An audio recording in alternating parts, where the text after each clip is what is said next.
You're watching KCAL-TV, Norwalk, Los Angeles.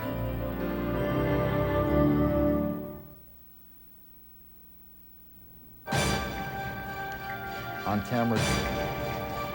You're looking live at the capital of our nation in Washington, D.C., where today Congress made history with a chilling vote that is nothing short of a declaration of war. And now you're looking live inside a hangar at Norton Air Force Base in San Bernardino, a hangar that is empty tonight, stripped of its planes and people, a symbolic picture for thousands of Southland families stripped of their loved ones, whose homes tonight must also feel a bit empty. And now you're looking live at an oil refinery in the South Bay, a symbol, too, for people who say the world may explode in war any day, all because oil is more precious than blood. Good evening, Jerry Dunphy here. And I'm Pat Harvey. Our mission in the next hour is to take you to all of these places to try and make sense of it all as our world rushes toward its deadline in the desert. This is a special report from 9 News. Fighting has erupted in the Persian Gulf. Iraq cannot be allowed to benefit from its invasion of Kuwait.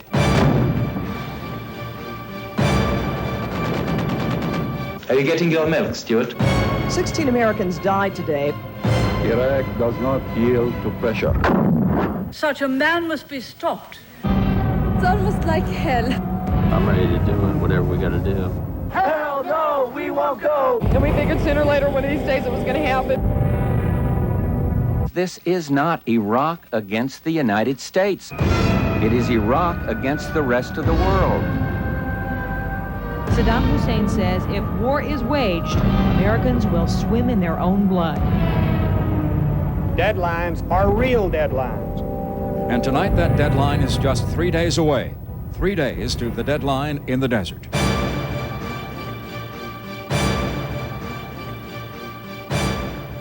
And that deadline more real, more frightening tonight after what happened in our nation's capital today. For the first time since World War II, the president of our land has the approval of the American Congress to wage war.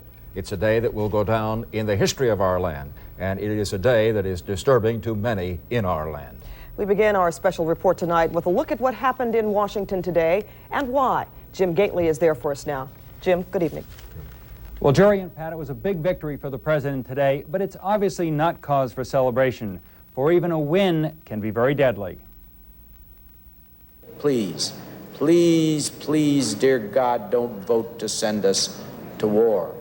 Congress does not want conflict, but it did vote to back the White House policy of threatening force. And let's not pull the rug out from under the president at this last moment, at the 11th hour. They were concerned Saddam Hussein doubted America's commitment to use force because of the heated debate in Congress. California's John Seymour used his first Senate speech to call for unity. Now is the time for Republicans, Democrats, and people of all parties and philosophical persuasions to send a very clear and unified message to Saddam Hussein. 9 Democrats joined most Republicans to give a vote of support to the president's policy. The action taken by the United States Congress today is a very important step in hopefully getting Saddam Hussein to realize what he's up against. The president won an easier victory in the House, but the use of the military is still a life and death matter. To some, possibly losing American lives is just not worth it. I don't want the blood of American young men and women, not the killing of thousands of innocent people who call the Persian Gulf home, to be on my hand, not on my conscience. But how else do you defeat Saddam? A majority of members believed you have to at least threaten force. Saddam Hussein will withdraw his troops from Kuwait faster with a loaded and cocked gun at his head. The president was obviously pleased with the congressional action. It is a critical moment in history. So now, one man, the president, has the authority to launch an attack against Iraqi forces with the backing of Congress. But will there be war? Well, not necessarily so, but the threat is definitely there. The president said today next Tuesday's UN deadline authorizing the use of force is, quote, a very real deadline. And we should remember, Secretary of State Baker said on that date we passed the, quote, brink of war. Today, Mr. Bush was asked if there were an attack, would it be close to the Tuesday deadline? He responded, sooner rather than later. So, Jerry and Pat, it was an historic vote, and it's, I guess, you'd have to say it's a day we'll all remember for a very long time. All right, Jim, thank you very much for that. And now joining us live, Saud Nasser al-Sabah, Kuwaiti ambassador to the United States. And of course, from Mr. Sabah, what we want from you is your reaction to that vote in Congress today. Well, Jerry, I believe my reaction is a great sigh of relief to feel that the Congress of the United States has stood behind its president and his policy for the mere reason that I believe that this strong signal by the Congress will eventually get Saddam to understand and believe that the people of the United States, representative in the Congress, are behind the president in this policy, and if he has any doubts that the United States and the coalition forces are still doubtful whether they would force him out, I think this is the last chance to achieving peace in the area. We have a couple of days to go, and I hope this message is heard loud and clear by him. Mr. Ambassador, given the signals that you say have been sent to Saddam Hussein today, just how likely is war now, in your opinion? Well, we're still hopeful. I believe that he has called for an emergency meeting of what is called his parliament for Monday to discuss this. And I believe that he's hearing now a very clear signal of the determination and the resolve of the coalition forces led by the United States. And that's the language which he understands, because he's been trying to manipulate, and he's been gambling that the Congress of the United States will not stand behind the president. I think this is a strong signal now. So you think that meeting in the parliament then Monday will be productive? Well, I don't know, because this is not really a parliament. This is a rubber stamp parliament, which he calls anytime he wants. So maybe he's calling them to discuss this to find a way out of this whole impasse. You are a little optimistic that at this point in time, Saddam Hussein just might withdraw? Jerry, I'm always optimistic. We all want a peaceful solution. We're all praying, as we have been saying it a million times over. Everyone wants a peaceful solution. We do not want to see any bloodshed in the area. So we have to be optimistic. We have to be hopeful until the last minute. I think the vote today in Congress is the strongest signal ever to Saddam Hussein. Mr. Ambassador, we understand that the president said he would not hold Saddam Hussein to the UN resolution calling for a complete withdrawal, simply because it would be virtually impossible given the time remaining with the deadline. Are you satisfied with that, or are you concerned that maybe Saddam Hussein would withdraw to the two-thirds northern section of Kuwait and still keep those oil installations there? Has that ever crossed your mind? Pat, I don't believe that's exactly the correct interpretation of what the president said. I think the president was talking about the timetable from now until the 15th, which there has to be a complete and unconditional withdrawal from the whole of Kuwait. So that the president was referring to the timetable, I believe, rather than the sovereignty of the country. You're confident that your family and your country will be restored? Well, Jerry, if I have this great nation behind me and with me, and I have the whole world, I have the full confidence that the country will be restored to sovereignty. We'll certainly be watching in the 3 days ahead, and after that, Mr. al-Sabah, we thank you for being with us on our special program this evening. Thank you. Pat, thank you very much for this opportunity, and I appreciate it. And let's hope everything will be resolved peacefully. We do. We do. Many more issues to explore here tonight. Up next, you'll see why California has more to lose in a Gulf war than any state in America. And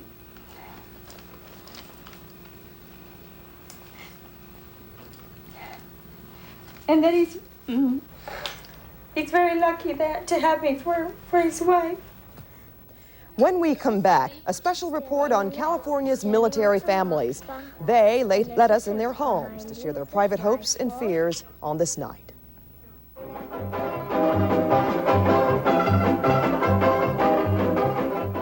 In the good old days, the cars were huge, the gas was cheap. So what would happen to us now if Middle Eastern refineries are attacked? A terrifying experience, because you run low on ammunition, you run out of grenades, There's no place to get any more because you're not set up for it. And no place to hide. And no place to hide. And if you wonder what war would be like in the Gulf, local veterans have the answer. Combat anywhere is hell. I don't want wars. Most people don't. I think that we should still try and work something out. Sometimes I'm scared. And you'll see how the world looks tonight through the eyes of a child. It's all ahead as Deadline in the Desert continues.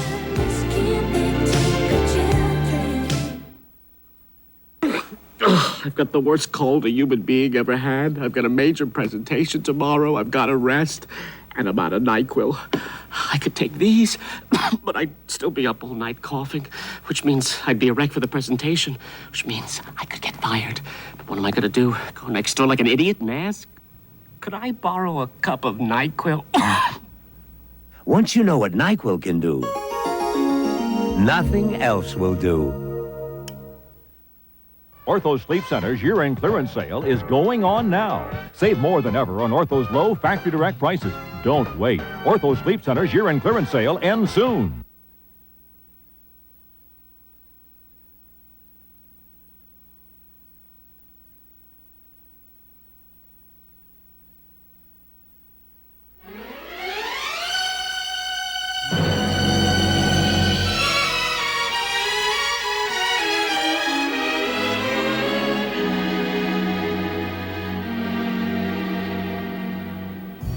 Softly, I will leave you softly, for my heart would break if you should wake and see me go. For months now, we've watched our local military families being torn apart as California's fighting men and women ship out for the Gulf. And after watching for all of these months, we started to wonder just how many of the Southland's sons and daughters, fathers and mothers have been sent into harm's way. For this special program, we put our researchers on overtime and we asked them to find out. And what did we learn? No state in America has more to lose tonight than ours. Kate Sullivan puts it all in perspective for us now. Jerry, California does have the most to lose in the Gulf because our sources tell us we have the most people there of any state. Here is what we found. Our map shows 12 of the biggest military bases statewide. Air Force bases are represented by the light blue, Navy by the dark blue, the Army green, and the red dots are our Marine bases. We'll start in the northern half of the state at Travis Air Force Base. Travis is home to both the 60th and 349th Military Airlift Wing. Both have been instrumental in getting supplies to Saudi Arabia, supplies that include tanks, trucks, missile launchers, and spare parts. And a good number of troops and reservists have left for the Gulf from Travis. One surprise, our largest Army base has been fairly quiet. Fort Ord people say their resources were heavily used in the Panama invasion, and were not being called upon in part because Fort Ord is keyed in on activities in the Pacific Rim area. But that's not the case at Castle Air Force Base in Atwater.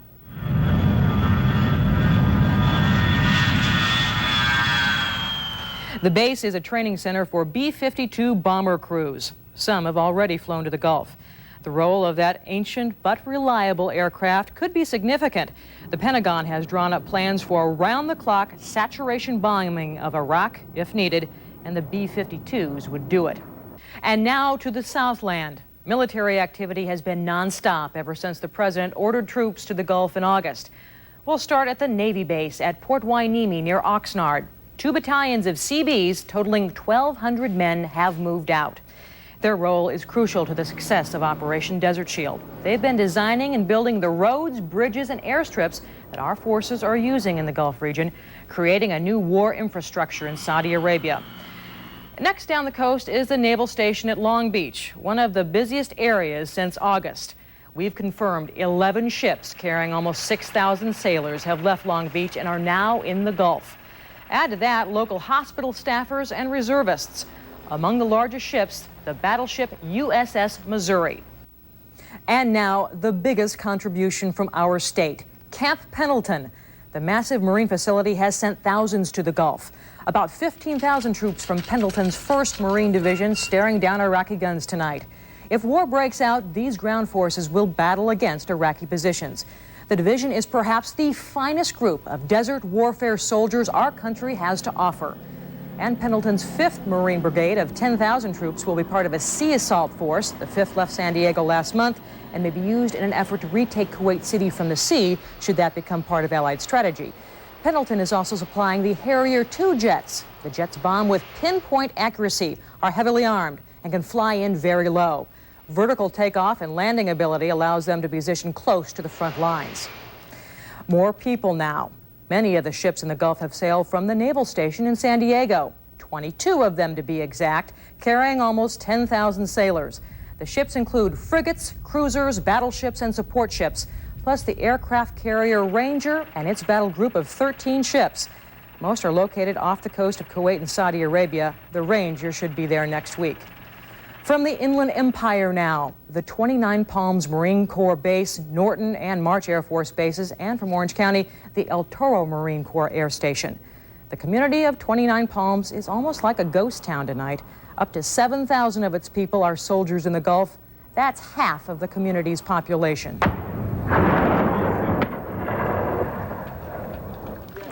The base has been used extensively for desert training exercises, and along with Norton and El Toro, have supplied important attack aircraft to the region. All 7,000 Marines, plus thousands of reservists, have traveled across their base's tarmac to make the long trip to the desert. And so, the total number of Californians putting their life on the lines tonight, our sources tell us 20,000 from the Navy, about 40,000 Marines, between 200 and 400 Army troops, plus as many as 9,000 reservists. That brings the state's total to 69,000 and more. 69,000 men and women from our state who could be called on to risk their lives in as little as 3 days. Yes, California does have a lot to lose in the Gulf. I'm Kate Sullivan. And if you think it's hard on our troops to be counting down the days, you should talk to our military families. Because when you sit down and talk with mothers and wives on a night like this, you quickly realize they're fighting a battle already. That's right, a battle to keep families together in these very uncertain times. We asked Jane Velez Mitchell to check on how our local military families are doing right now as we race toward this deadline in the desert. And she joins us live now from Norton Air Force Base in San Bernardino to show us what she found. Jane? Well, Pat, welcome. Welcome to Norton Air Force Base, which is 60 miles east of Los Angeles, here, as you mentioned, in San Bernardino. And normally this place is packed with people and purpose. But there really is a sense of emptiness here now. You see, the purpose has taken many of the people to the Gulf, about 700 of them. When you talk about emptiness, there is perhaps no greater symbolism than where I am right now. An empty airplane hangar in the heart of the base. Let's take a look at it. This thing is huge, it's cavernous. And normally, you would have a C-141 here, which is one of the world's largest cargo planes. But that C-141 and its crew, of course, well, they're off on Operation Desert Shield. The same is true of every service, which brings us to the Marines of Camp Pendleton. Of course, that's way south by the ocean in Orange County. Now, the Leathernecks have left, many of them, and they've left their wives and their girlfriends behind. Yesterday, I took a ride down to Pendleton, and I talked to some of those women about their pain, their pride, their emptiness. I guess it's just the thought of war. It's really, really scary.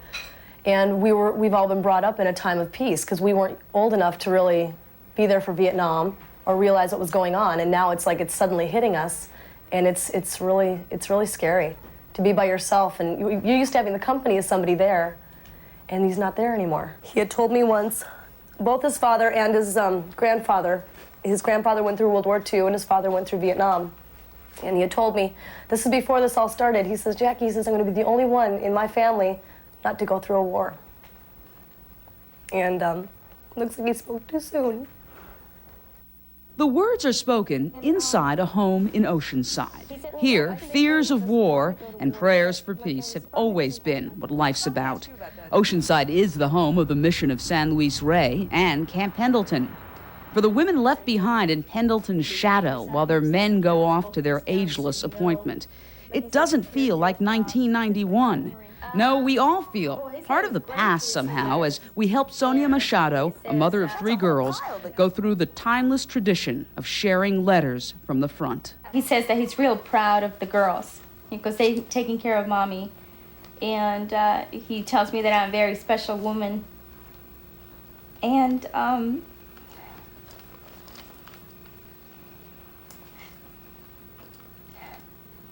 that he's very lucky to have me for his wife. And he says thank you for being you. And thank you for your support.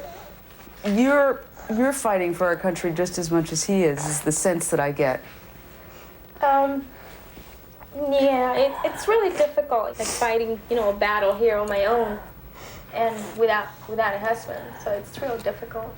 Her husband Orlando's words are his real gift. But there was also the package he sent her from Saudi Arabia, chock full of reminders of his mission. But Mommy, he speaks to me in Spanish, and he says, hope you like it, love, Papi. That's what he calls himself. Souvenirs from Saudi Arabia. Yeah. Look at this. Here's a mug. An Operation Desert Shield mug. Yeah. Yes, this is the other side of the conflict, the war to survive on the home front. This war has forced Tina Sanchez to give up her job as a hairstylist. She's the only one left at home to care for her daughter, Ashley. Ashley was just getting close to her stepdad, Patrick, and calling him Daddy when he was called away. This is him standing on some rocks, and there's a fence behind him with his rifle. But the crisis has also brought many closer together. Judy McGuire's boyfriend, Robert Baker, he's what they call a grunt, the foot soldier of the Marine Corps. The first time he phoned Judy from Saudi Arabia, it was to ask her hand in marriage. His hand was filled with quarters. And every second he was putting in money. While he proposed to you? Right. Judy said yes, content to trade parties and plans for love letters. Has it robbed you of the joy of... Yeah, it really, I tell him when he gets back, I'll never take the days we spend for granted anymore. Because for a while there, I look back and I think I did. I figured he'd be here forever. And the day may come when he doesn't come home. This is just something about each one of them. And just letting them know that we love them and that we care a lot about them. Despite the heartache, these women resent anti-war protesters and say they're 100% behind Operation Desert Shield, come what may. You need to thank God that you live in the United States of America. And that's why he's there, is because we can live here and have the freedom that we have. And those are just a few of the stories from the home front as we ponder the symbolism of this empty airplane hangar.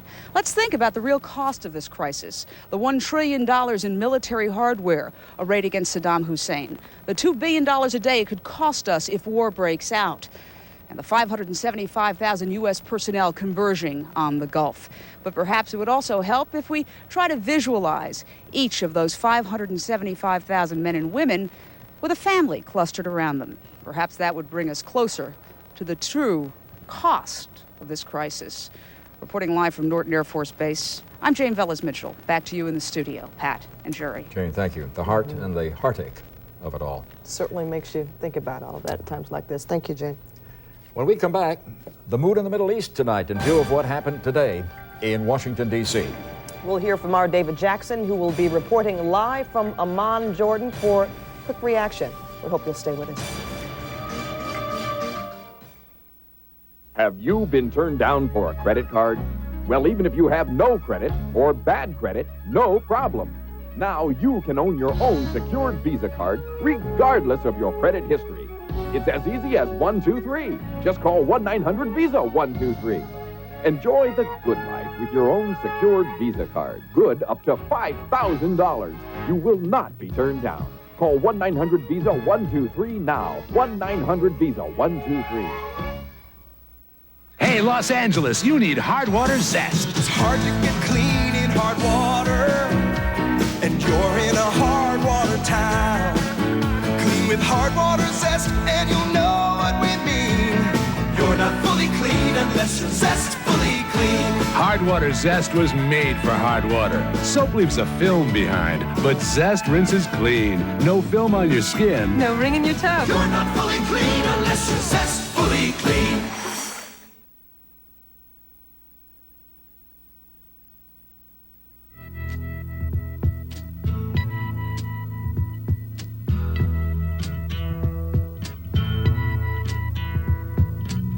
There's something happening here. What it is ain't exactly clear. There's a man with a gun over there telling me I got to beware. I think it's time we stop, children. What's that sound? Everybody look what's going down. Bush! How dare Baker! No blood for oil! No blood for oil! No blood for oil! There's battle lines being drawn. Nobody's right if everybody's wrong. Young people speaking their minds are getting so much resistance from behind. Every time we stop, hey, what's that sound? Everybody look what's going down. Mixed mood around the world tonight. Protest, fear, pain, anticipation.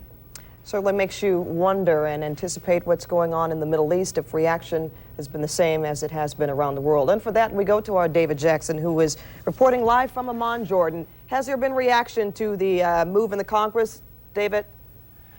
Pat, there has been a little bit of reaction last evening. It's already morning, of course, here, Sunday morning in this part of the world, and it is a cold and wintry Sunday morning here. We've had a combination of rain and snow coming down throughout the night. There has been some reaction, and the reaction would be predictable, although it is a significant change from the last time that I spent any time in this part of the world, and that is that it is pessimistic, and they had never been pessimistic in Jordan before. King Hussein simply wouldn't allow it. He maintained a very, very positive stance throughout all of this, and not allowing even the newspapers here to report anything negative or to try and put as positive a spin on it as they possibly could. They have more or less abandoned that at this point. They were not surprised by the U.S. Congress having the vote to go ahead and support President Bush in a war effort. And I think that there is a certain sense of resignation in Jordan and in Amman that this is perhaps going to be the ultimate fate in this particular crisis. There has been a lot of outcry from the Palestinians, as you can imagine. We have more than a 50% Palestinian population in Amman and in Jordan, and the Muslim Brotherhood, among others, have already said they will begin to target American interests around the world if there is some kind of an outbreak of war. We've known that that's been coming as well, but again, they're stepping up that rhetoric as they hear that this may be ultimately what is going to happen. Pat, Jerry? Yeah, with that mood and the hate in the hearts of the PLO for American forces over there, what is likely to be the reaction, do you think, of King Hussein if war begins?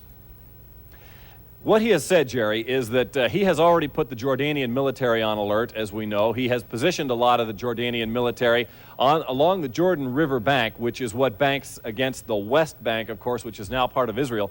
And they feel that the significant threat here is from Israel. They think that if Israel is attacked by the Iraqis, that Israel will counterattack Iraq by somehow storming through Jordan. The Israelis have stated, and there's been articles in the newspaper here, that they will not do that and that they will not have any activity on Jordan's territory itself, but they could fly over the airspace of Jordan, which Jordan will be watching out for as well, because Jordan, as we know, geographically sandwiched right in between Israel and Iraq. But King Hussein, Jerry, will do his best to try and maintain as calm an attitude, let's say, through all this. And again, he's a frustrated man at this point because he's been trying his best. He's been active in shuttle diplomacy throughout the Middle East, and all that has, to this point, failed. So he is resigned to perhaps the worst, but he will keep Jordan out of it, if at all possible. Well, David, what about this one last, or the last that we know of so far, piece of diplomacy going on, as far as the UN Secretary General Javier Perez de Cuellar visiting Baghdad, talking to Tariq Aziz, talking to the PLO? Has there been any reaction to that, any positive sign? Not yet, Pat. There really hasn't. He came through here a day and a half ago, and we have some videotape, in fact, right now of the Secretary General in Baghdad, where he met briefly with Tariq Aziz, the foreign minister of Iraq. That was not pegged as an official meeting or one that there was any significant exchange of views. They did sit down and talk for a few minutes, but this was all just in prelude. This was on Saturday, in prelude to the meeting that will take place just a few hours from right now between Mr. Perez de Cuellar and Saddam Hussein. That will be about, as we understand it, about 3.5, 4 hours from right now. They should begin talks that could last all day long. We really don't know. Could be very brief, but everybody here, of course, will be waiting to see exactly what happens. Now, at the same time, the United States Embassy in Iraq has now been vacated totally. There were only 6 people left in it, and Charge d'Affaires Joe Wilson has taken the other 5 people out. They left on a flight just a little while ago. They left about half a day ago to reach Frankfurt, West Germany, and they have now vacated, taken the flag down, and there is no American presence now officially left inside Iraq. So that can also, of course, be construed as bad news. And Joe Wilson himself saying when he left that he does not expect to return to Iraq until what he frankly said was after a war.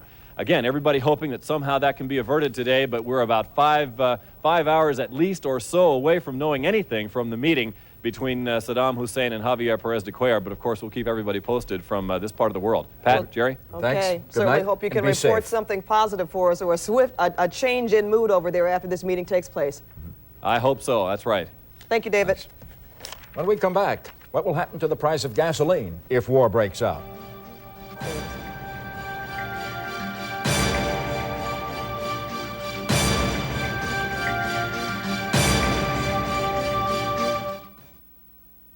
In my business, every hour counts. So when I need new glasses, who else would I turn to but LensCrafters? LensCrafters puts the whole lab right in the store to custom craft your top quality glasses in about an hour. Real craftsmanship and new trifocals made in just under an hour. LensCrafters' 1 hour service means I'm back in business in next to no time. Eye Exam 2000, located next to LensCrafters, can provide eye exams. Membership fees effective April 2nd, 1990 are $48. Giant Cerritos Ford has made a special factory purchase of 91 Mustangs. Many will be sold below our 89 Mustang prices. $89.90. Only $89.90 for a 91 Mustang. Loaded with air conditioning, power windows, cruise control, power steering and brakes, even power door locks and power mirrors, just $89.90. Cerritos Ford has a huge selection. Many with all this equipment will be sold below our 89 Mustang prices for a low $89.90. That's Cerritos Ford, 605 Freeway South Street, exit Cerritos. They were happy days in the post-war era. Cars were big and gas was cheap. But OPEC shut off its oil pipeline in the 70s, and it was tough just staying alive. In the 80s, prices were back down again and spirits were high, but now Saddam Hussein has turned on his fellow Arabs and has turned off Kuwait's flow of oil. Once again, a crisis in the Middle East is a crisis at the pump. They're a little on the high side. Well, I think it's horrible that you almost have to sell your car to buy gas. Walk, hitch rides, stop using gasoline. I'm worried about shortage, but I'm a little more worried about, going to war. The oil connection has been dominating our life in America for decades. So tonight, Jerry, we prepare anyway, to wage war in a land that brings us most of our petroleum. The question is especially important. What would happen if the battle spills into our oil supplies? We asked our Mary Grady to find out, and she joins us now live from a refinery in the South Bay with some answers. Mary. Well, Jerry, as you can see, I'm wearing a hard hat and safety glasses, and that's because I am right in the middle of the third largest oil refinery in the state. It's the ARCO refinery here in Carson. This is where, among the towering pipes and the reactors and the pumps, that some 230,000 barrels of crude oil are refined into fuel each day. Now, from the air, you really get a feeling for exactly how large this refinery is. Now try to imagine one that is even larger, one in Saudi Arabia that refines 12 million barrels of oil each day. Now imagine that refinery under attack by Iraqi warplanes and missiles. If you can imagine that, then you can imagine this. And a warning, this is a dramatization. Information still coming in now on a battle around the Ras Tanura oil refinery in Saudi Arabia. That refinery is one of the world's largest. It is some 150 miles south of the Kuwaiti border. These pictures, received from Saudi Arabia just minutes ago, show the refinery now burning out of control. Dozens of Soviet-made Scud missiles were fired from inside Kuwait. News of the attack is having a stunning effect on world oil markets. It has sent the price of oil skyrocketing today from $28 to $55 a barrel. It's a dramatization that could become reality, and with it, another consequence of war.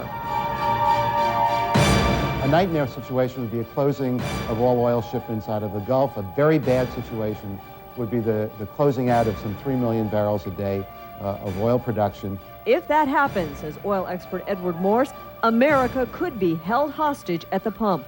Remember 5 months ago when Iraq invaded Kuwait? Crude supplies from those countries were cut off. The price of oil and gasoline shot up. Production worldwide was increased, and now, say the experts, there are adequate supplies of oil. But ARCO President Robert Wyckoff says, don't be surprised to see these prices again if there's war. I think it would be a temporary phenomenon, maybe a month or two, until people began to feel comfortable that the supplies were adequate and that those fields were being protected by military forces. Those fields are some of the largest in the world. It would take all the billions of barrels of oil produced in Western Europe, the U.S., Mexico, the Soviet Union, and other countries to roughly equal what Saudi Arabia produces. The rest comes from other OPEC countries. That's why if these fields are threatened, you'll pay more for gas.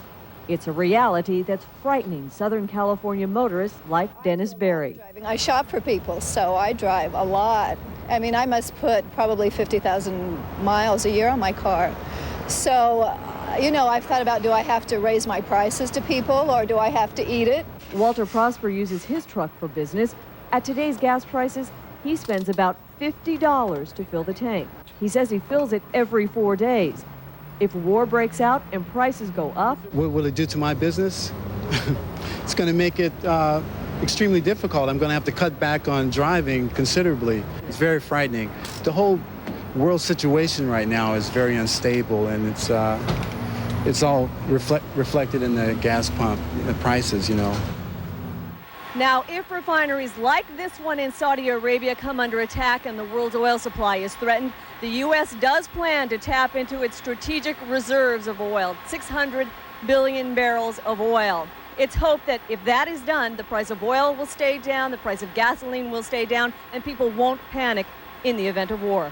Reporting live from the ARCO refinery in Carson, I'm Mary Grady. Back to you, Pat and Jerry. Okay, Mary.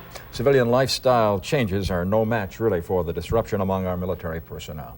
Thank goodness that was a dramatization. That's right. Well, many nations of the world tonight are side by side with us in the Mideast. A look at our allies when we come back.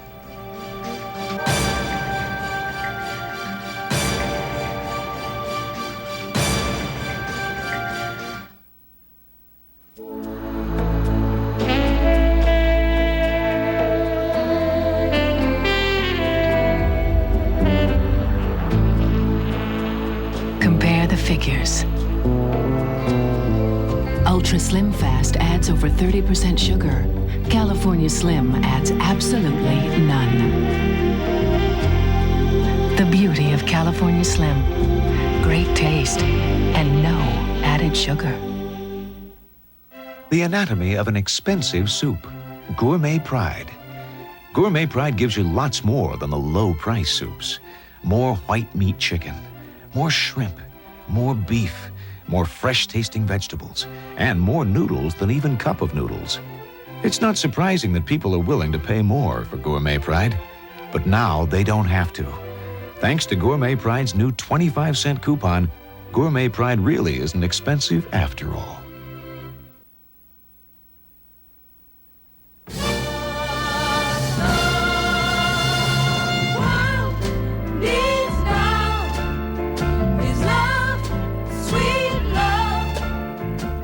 French tanks arrive. Her Majesty's ship Brimfield. Saddam's army dug in along. The United Nations voted. Gorbachev agreed to send. Mubarak warned Saddam to get out of Kuwait. Sweet love, no, not just for some. Oh,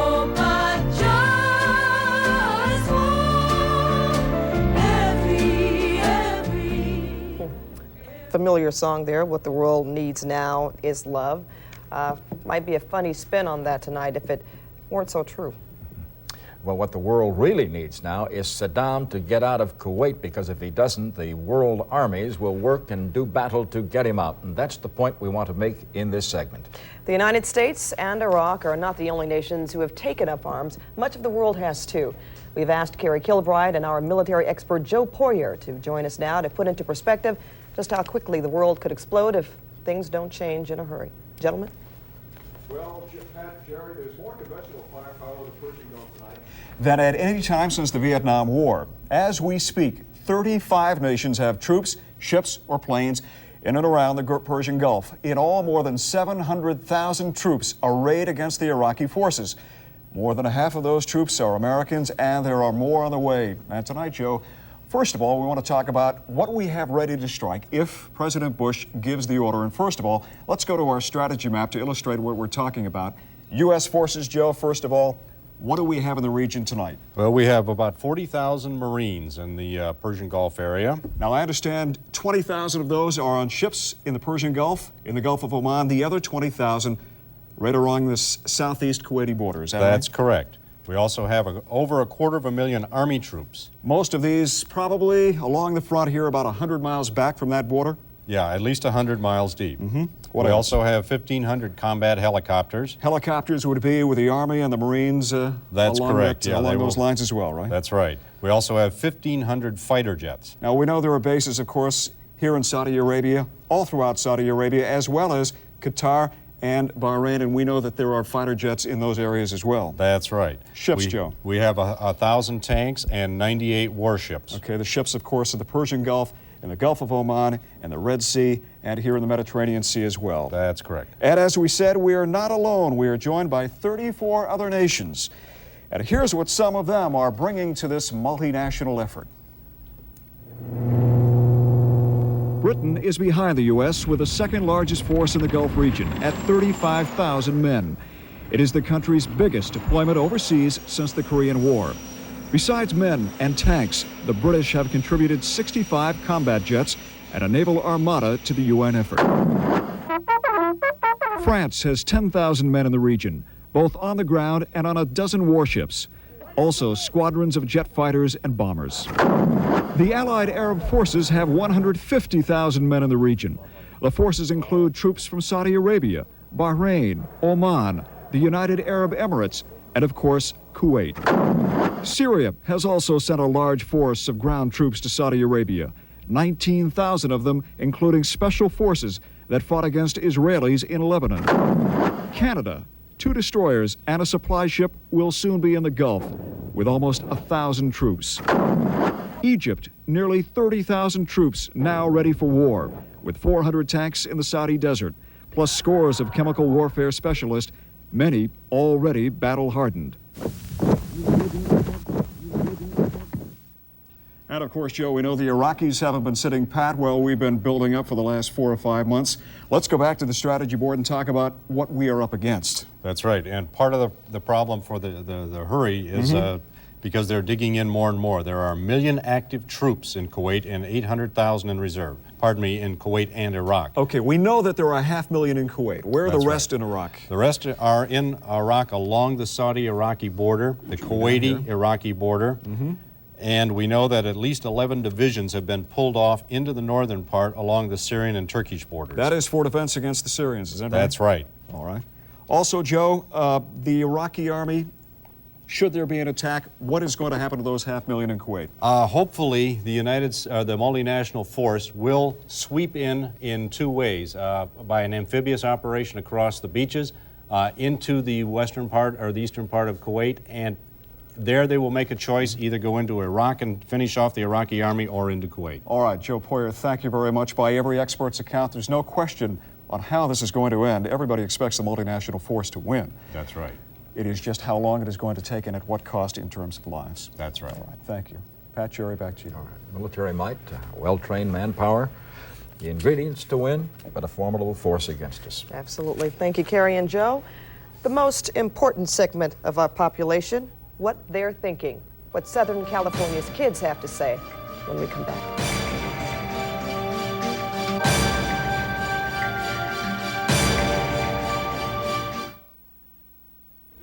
affiliation. I'm a second-half quarterback. Now that was a stellar performance. Super Buckets. Here, have some chicken. You look weak. His arm is weak. It's called aging. From Kentucky Fried Chicken. Trivia, guys. Who has the record for most fumbles? You mean before today? 15 pieces of chicken or a supersized bucket of hot wings, just $9.99 each. Wait till the second half. All right, rally. Anytime you're ready, gentlemen. Super Buckets from KFC. Afraid of this.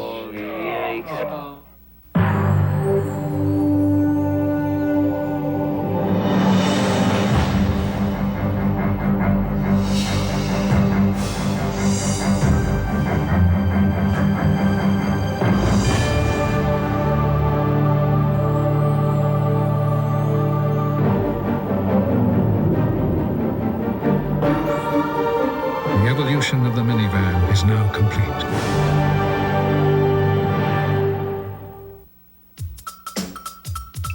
Static can make you lose your appetite. It'll stop you. Static can make you stick out in a crowd. It'll stop you. And static can be an embarrassing handicap. It'll stop you. The more you move, the more static can build up. But you can stop static cling by using Bounce. Bounce leaves clothes virtually static-free. It won't stop you. Bounce stops static before static stops you.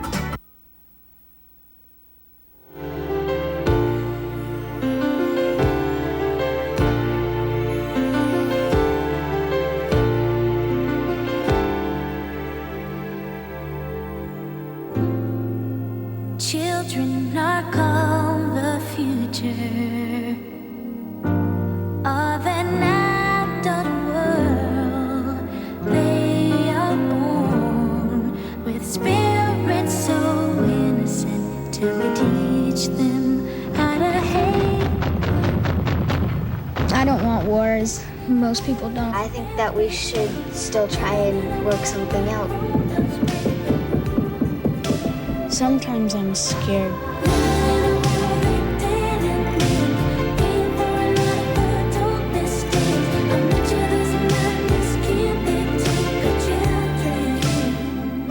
Our children are living in a world they didn't create. For the first 18 years of their lives, they look to their parents to learn what is right and what is wrong. And so tonight, we would not be surprised if some of the children of the world are confused.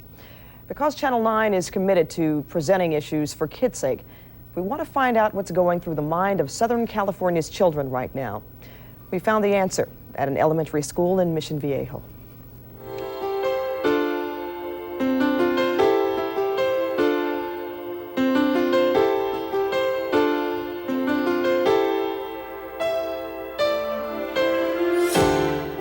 Hundreds of grand old flags kicked off Operation Homefront at Cordillera Elementary School, where students and staff gather to launch a support drive for U.S. soldiers in Saudi Arabia.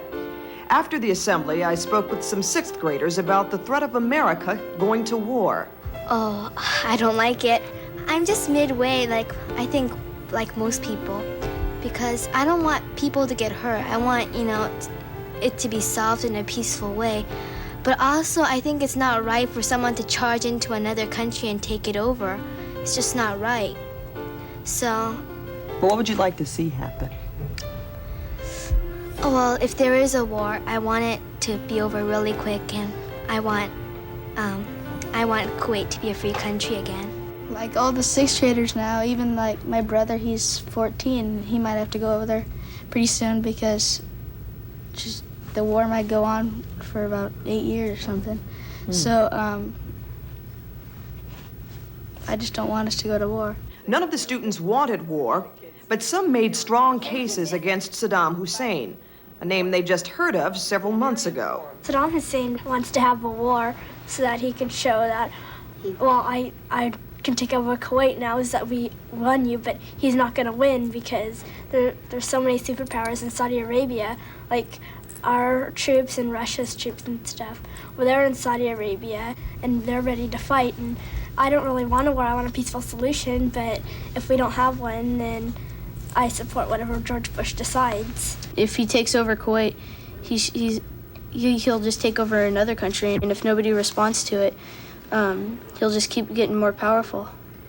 So you think the United States should be over in Saudi Arabia? Yeah, I think they should protect Kuwait. The students were quite impressive in their knowledge about the deadly chess game in the Gulf and the players involved. A few of them have relatives in the region. One fifth grader in particular follows developments in the crisis. His dad is preparing to go to war. Your father is in Saudi Arabia? Yes, he is. How do you feel about that, Joshua? Oh, sometimes I'm scared, but I know that he is safe. And he writes to me a lot. So,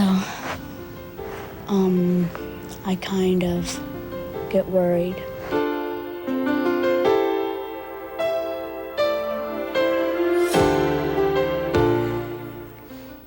They are young, but they're not blind. They are our children, and it only helps our world when we stop to listen to what they have to say. Some final thoughts about life, death, and war from our veterans when we wrap up Deadline in the Desert next. Ortho Sleep Center's year-end clearance sale is going on now. Save more than ever on Ortho's low factory direct prices and choose from a huge selection of top quality mattresses. Buy an Ortho today, sleep on it tonight, but hurry, Ortho's clearance sale ends soon. Hey, wait a minute. Yeah, we need a bed too. Well, at Ortho's clearance sale, we've got adjustable beds, grass beds, bunk beds, day beds, kids beds. So if you need a bed or mattress, don't wait. Ortho Sleep Center's year-end clearance sale ends soon.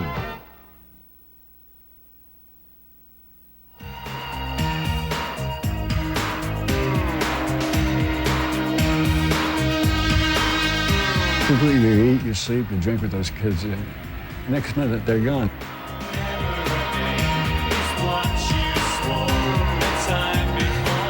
Heroes are made, but believe me, 99% of them are as scared as I was. Every second that you're out there, you don't know what's going to happen, and it can happen like in 5 seconds. I figure if one man is lost, one of our boys, it's one too many.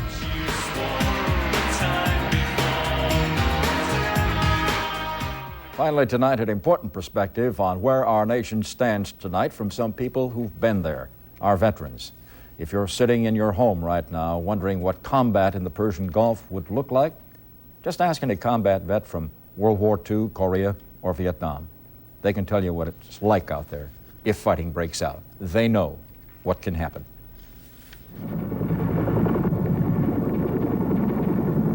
The chaos of combat, the terror, the men who have survived and can best tell of the hell our troops might encounter. Bill Gray knows what could happen. He was in the third wave to land on Iwo Jima. We tried to dig into the volcanic sand, and the Japanese had that beach pinpointed with mortar fire, and they just fell. Nothing we could do. We couldn't move. We laid there. They couldn't even get the wounded off of the beach. The 3 divisions that hit that beach were almost annihilated. Jim Page knows what could happen. In the Battle of the Coral Sea, he was a pilot heading back to the USS Enterprise when the ship took a bomb on the flight deck. He watched one of his fellow pilots trying to escape from a burning plane. When a man can't get out of that cockpit in time, and you see him struggling, and the skin from the flames just starts rolling off of his whole body, that's a sight you'll never forget in your life. Jack Soretsky knows what could happen. On the other side of the globe in those same years, he was experiencing a similar horror. Our troops were approaching the Rhine River, entering the German heartland. It was there he experienced his worst day of the war. One of my friends right in front of me in Foxholes, he was a tall boy from Glendale who happened to stick up his head too far, got shot in the head. Of course, the second war to end all wars didn't. Just a few short years later, our boys were back in action on the Korean Peninsula. I said we had about a 50% overall casualty rate in the 6 months I was over there. In the skies over Korea, the likes of Alex McIntosh found out what could happen, running bombing missions in the face of Chinese MiG jets. Our gunners weren't no match for the MiGs that go by so fast that they were there and gone. McIntosh was never hit, but seeing others shot up is also a feeling one doesn't forget. And the MiGs were particularly devastating. They blew pieces off the airplane. I saw a plane lose its wing that went down. That's went down the ocean. And of course, fewer than 10 years after we settled the Korean War, we were back in Asia fighting the least popular war in our history. It was just a mass fiasco. Bloody. Very bloody.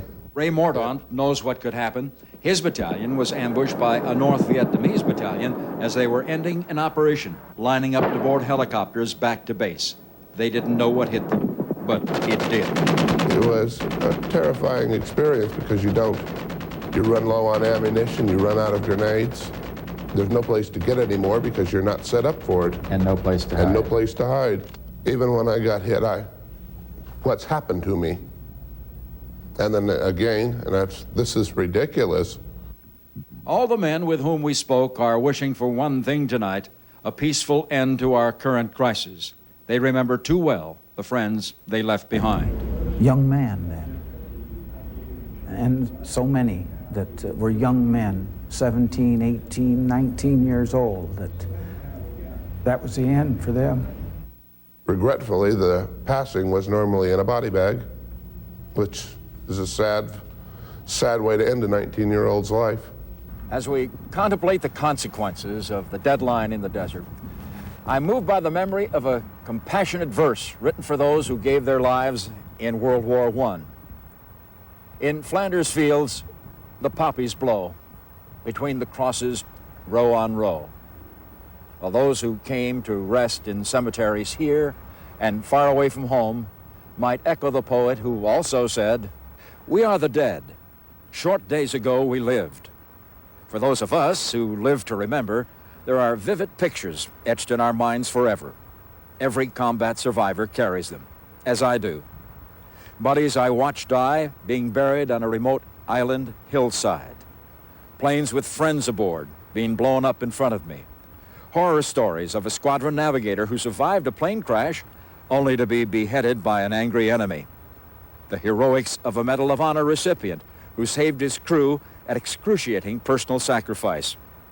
The awful fear that comes when odds are that your battered aircraft will be your coffin. Combat vets have seen death, and thousands like these here paid the ultimate price. And almost every one of them would fight again in the name of freedom, human rights, and moral dignity. Yes, they and I would fight again to protect freedom, but that does not mean we as a nation must want to. And that is the dilemma we all face tonight, because if we do turn to combat for answers to our problems, we all know what could happen. As we leave you now on this night when our nation's heart is heavy, we are a nation of people consumed by the bitter thought that war could start any day. And as we leave you, we are still puzzled that in the whole of man's civilization, we have not solved the cruel paradox that says we must protect the peace with violence. And that's just what John McCrae agonized over when he wrote the poem Flanders Fields, from which I just quoted. We can think of no more fitting end to our hour tonight than to listen in full to Flanders Field, the memorial to soldiers who died in battle, but who beg us to remember there is only one thing worse than dying in war, if we ever stop fighting to remain free. An ugly paradox until the very end. Good night.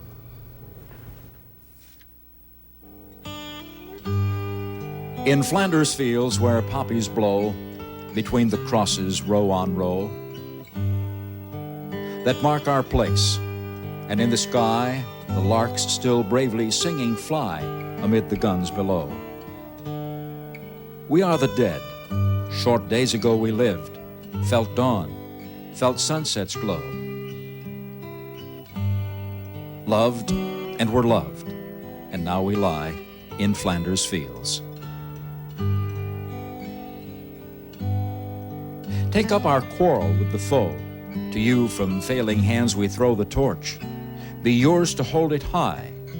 If ye break faith with us who die, we shall not sleep, though poppies grow in Flanders fields.